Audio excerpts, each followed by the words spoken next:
Samajwadi party आखिरी सांस तक इस बिल के खिलाफत में लड़ेगी, ये आपको यकीन और भरोसा और विश्वास दिलाना चाहता हूं।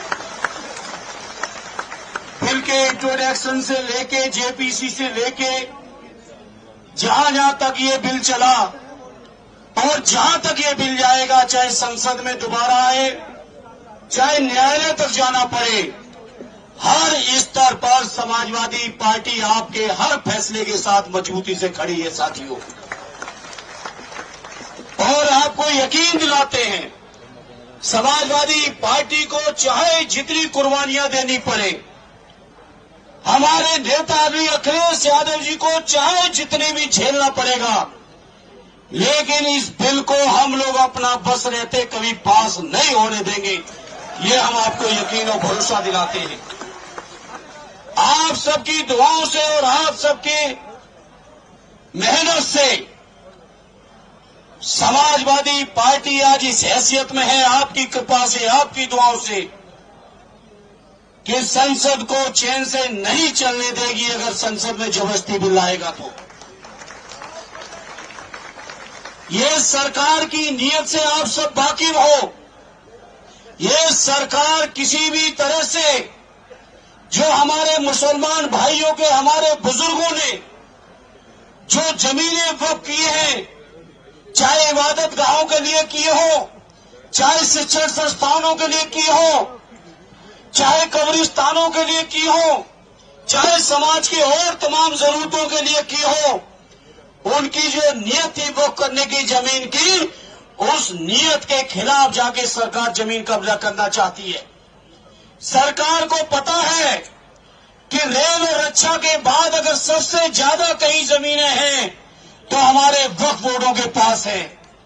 ये बीजेपी के लोग जो देश के अंदर नफरत फैला रहे हैं, देश के अंदर लोगों को चैन से नहीं रहने देना चाहते हैं, देश के अंदर हमारे मुसलमान भाइयों के हर स्तर पर हमला कर रहे हैं, चाहे उनके शिक्षण संस्थान हो, चाहे उनका रोजगार हो, व्यापार हो।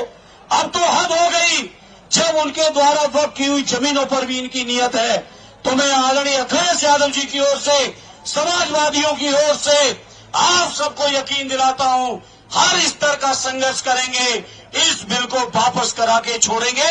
ये मैं आप सभी को यकीन और विश्वास दिलाना चाहता हूं।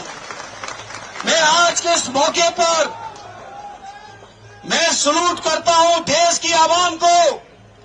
हमारे उत्तर प्रदेश की जो सरकार थी, देश की जो सरकार थी, इसकी नियत नहीं थी कि होली और जुमे के दिन कहीं अमन चैन रह पाए।